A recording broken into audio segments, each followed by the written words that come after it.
係嗰網友同大家講一樣有趣嘅嘢嘅，就係呢一個喺美國嘅 C 世代忽然間興起一樣嘢，叫做 Becoming Chinese，想做中國人，我哋想做中國人。好啦，睇呢條片先。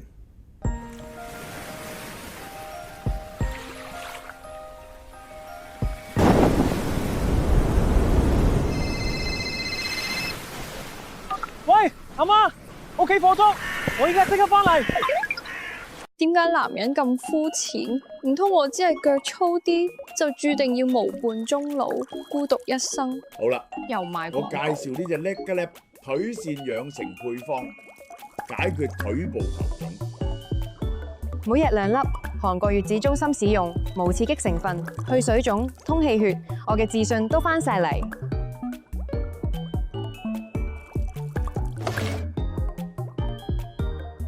蕭生，對你唔住，好彩我冇 skip 到你個廣告。如果唔係，我依家仲俾人嫌棄係象腿女㗎。如果你都想自信展現美腿，就快啲試下啦。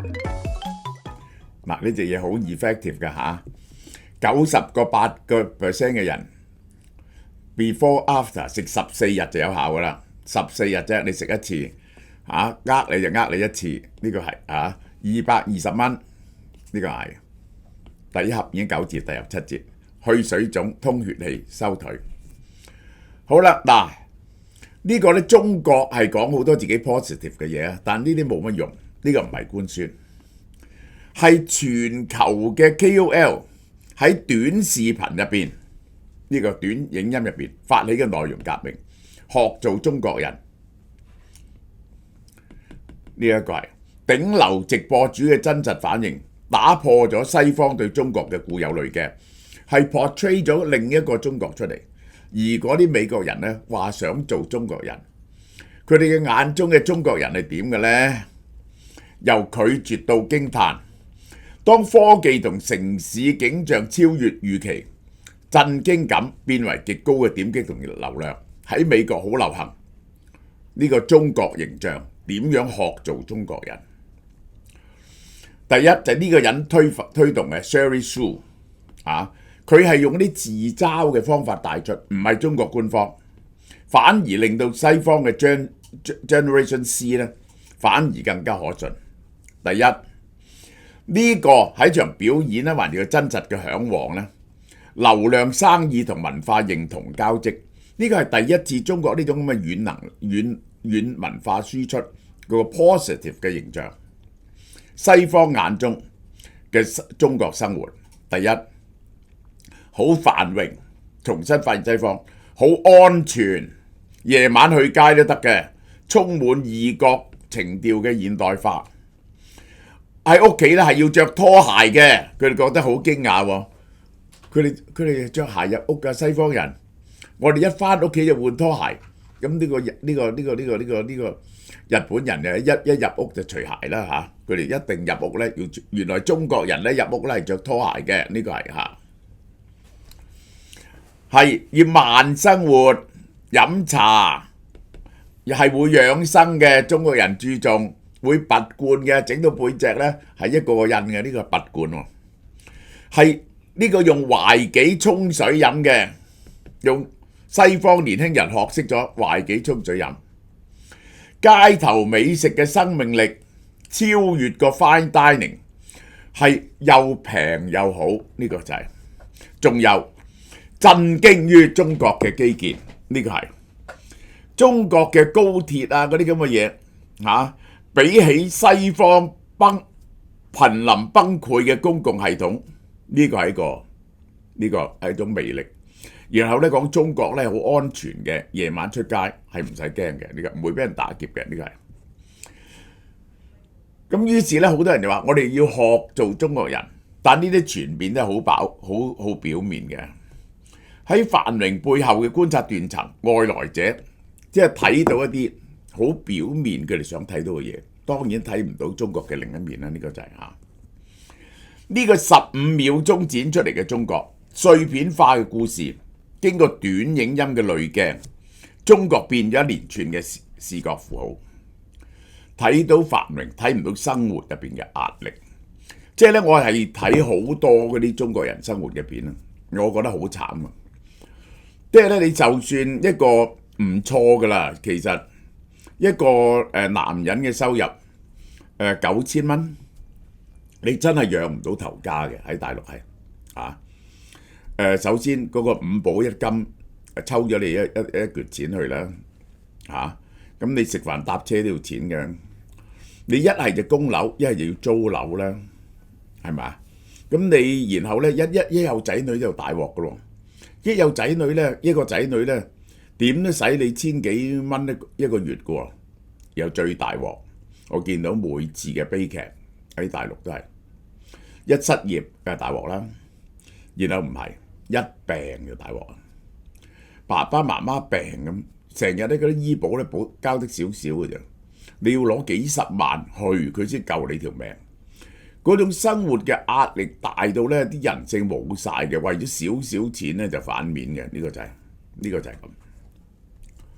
好啦，其實佢呢個對中國嘅嚮往，更加係對美國嘅失望，基本係上對自身現狀嘅不滿同反擊。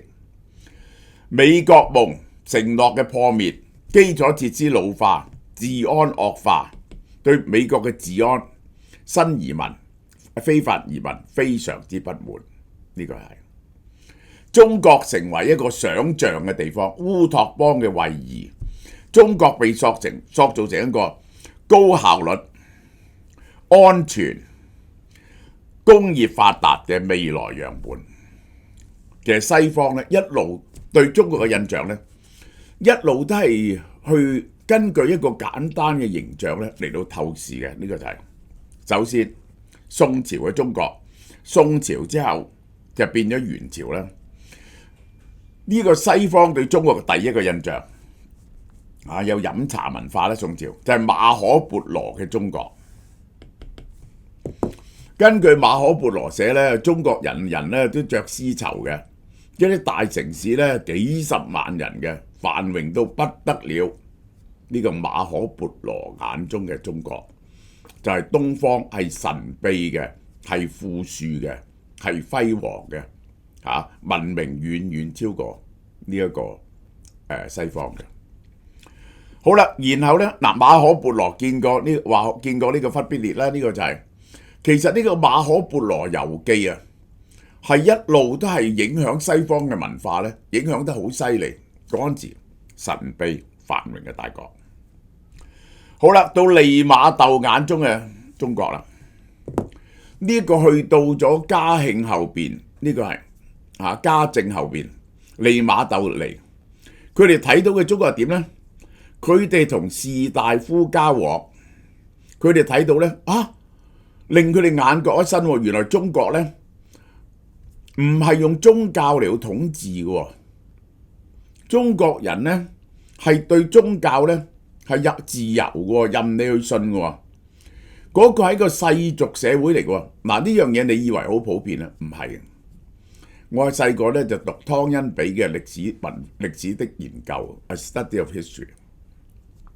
古往今來20幾種文化，除咗現代西方文化，只有中國文化係唔係以宗教為主嘅啫，其他所有文化都係以宗教為主嘅。而中國咧係講道理嘅。講道理嘅呢樣嘢令到佢哋好 shock 嘅，然後呢啲官呢唔係遺傳嘅喎，唔係話遺傳繼承落嚟嘅喎，係經過科舉考試入嚟嘅。呢啲書講中國呢啲書傳咗去西方，影響咗西方啟蒙運動。佢哋根據佢哋想像塑造咗一個理想嘅世界出嚟。一路去到康德嘅純理性的批判，其實就係咁，然後一路反對宗教，對宗教作出批判，係受咗中國文化嘅影響。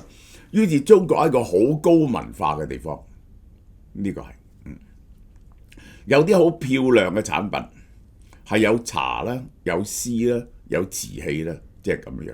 呢個第二個中國。好啦，到咗馬可呢個英國。呢一個18世紀末期，英國馬可尼嚟中國嗰時咧，佢哋眼中嘅中國係非常之貧窮落後嘅，呢個係落後同衰敗、貪污、腐敗。中國就係一個充滿腐敗，佢哋叫 squeeze 啊，呢個係揸你啲錢出嚟嘅。中國啲官嗰度體系咧就變成可笑嘅，而咧中國人咧就做咕喱嘅。嗱，呢就係典型嘅中國人，係梳邊嘅。呢個係迷信、落後、愚蠢嘅中國啊！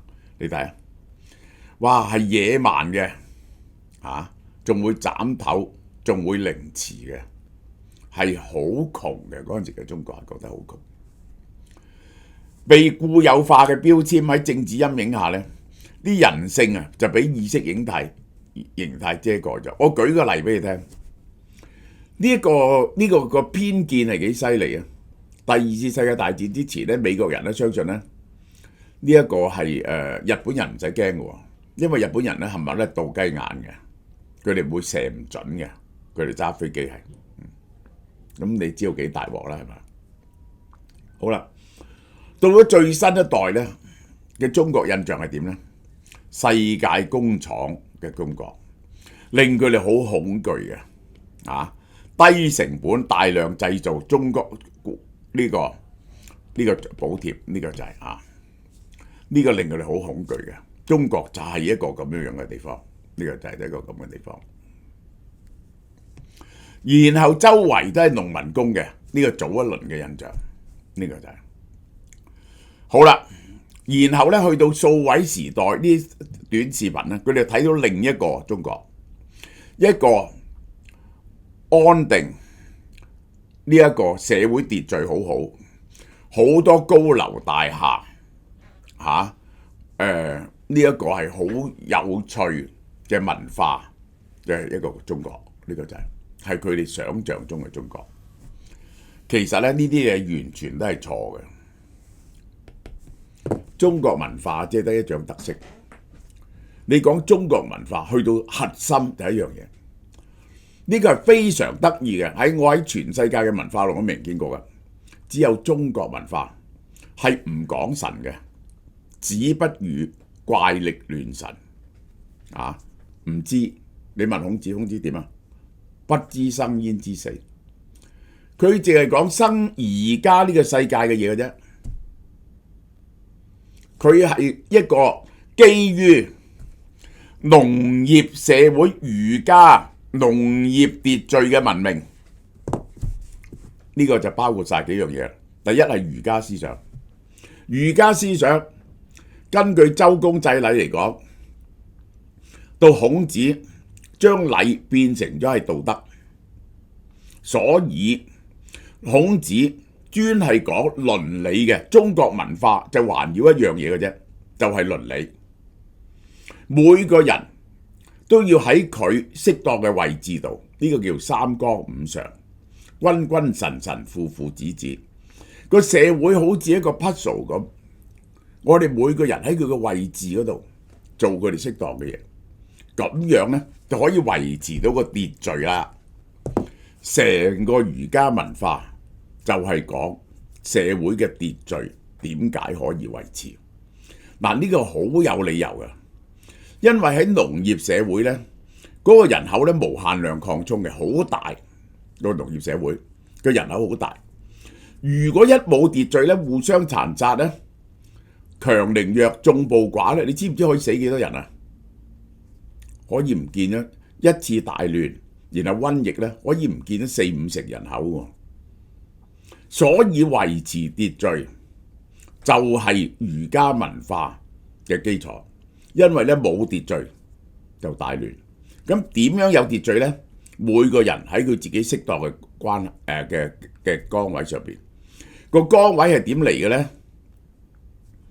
就睇喺你嘅倫理位置嗰度，你係企喺邊個位置度，你做你適當嘅嘢。呢個就係《資治通鑑》啊，司馬光啊所講嘅，夫天子之職，點解有個天子啊？莫大於禮，禮莫大於分，分莫大於名。何謂禮？紀綱是也。何謂分？君臣是也。何謂名？公侯卿大夫是也。建立一個咁樣嘅秩序。何謂禮啊？就係規矩、綱紀。乜嘢叫分啊？每個人守住你嘅職位。何謂名啊？我哋改佢啲名咧，士農工商啊，高諸侯卿大夫啊咁。佢話如果唔係咧，夫以四海之廣，益少之眾，點樣可以整一個秩序出嚟咧？而受制於一人喎，豈不以禮為之紀綱哉？冇咗禮，點可以維持個社會嘅秩序咧？就係講一樣咁嘅嘢啫。然後咧，佢係去到呢個宋明理學嗰陣時咧，就開始將佢形而上學、形而上學化。之前咧冇嘅，就係一套咁嘅嘢。而呢一套嘢係基於農業社會嘅低生產力，係用道德倫理嚟到統治，所以後來就演化出科舉。第一，佢演化出科舉，廢除咗呢個傳統呢個世代相傳嘅呢個封建制度。所以中國人三個特色：農業社會好窮，好努力儲埋啲，你盡量慳喎。如果咪有年咧天災咧就餓死你喎。所以三個字講晒，三樣嘢講晒。讀書好重要。萬官皆下品，唯有讀書高。所以我哋中國人咧係攞晒所有嘅資源出嚟讀書，去到邊度都係咁噶啦。結果嗰啲家長咧就逼啲先生俾多啲功課啲仔女，搞到咧嗰啲國際學校咧香港咧都變咗讀到啲人阿媽都唔認得。然後要勤力，勤有益。勤有益，氣無功喎，呢個就係你唔勤力咧就餓 Q 死你喎。第三要慳，因為農業嘅生產力咧就好低嘅，你要儲翻啲嘢，如果唔係咧天災就餓死，就係呢三樣嘢。呢三樣嘢喺現代工業嗰度發揮極大嘅作用啊！可以話俾你聽，勤力，中國人做嘢非常之勤力。而且非常之慳，儲好多錢，而且肯讀書，咪得到而家嘅中國咯。所以東亞文化係好適合現代化。所以第二次世界大戰之後能夠爬到發達國家嘅 level 嘅咧，只有儒家文化嘅地方，全世界數晒，其他嗰啲咧一定要賣資源嘅。先至爬到上嚟嘅，有好多石油，有好多乜嘢上到嚟啦。好細嘅國家，好似盧森堡、中國、日本、韓國、台灣、香港、新加坡，全部都係儒家文化。個儒家文化圈仲有個越南係容易轉化嘅，但係佢亦都有致命嘅缺點嚇。佢係集體主義，以倫理為上，即係個家庭、家族嘅組織為核心，唔鼓勵個人思想。去到後現代文明咧，要講創作，就要講個體自由咯。呢樣嘢，所以中國人咧喺創造自由、思想自由方面咧，因為佢唔論個體主義咧係落後嘅，呢個就係因為佢係一種集體主義，呢個係。而且太過重視讀書啦，覺得咧讀少啲書咧就撲街嘅，結果咧就唔生仔，因為讀書太過貴，又係搞到咧就嚟絕種啦。全世界生仔最少嘅地方，韓國0.77，香港0.75，我都以為大鑊啦，仲有個澳門喎0.65，我都未聽過咁撲街嘅嘢。人哋咧有錢咗128年咧。哎呀，我哋嘅生育率好低啊，1.4、1.5。屌即係呢個韓國、香港、澳門係全世界生仔最少嘅地方。嗰啲人呢，其實唔係想做中國人，係唔再相信美國。其實真正話要做中國人就咁解。點解？韓國 Soylab 防脫髮系列，成分超溫和黑豆精華強化髮根，實證有效減少脫髮。護理育髮洗頭水270蚊，護理育髮精華225蚊。第2 9節第7節嚇，呢個洗頭水好多人買，好受歡迎。OK。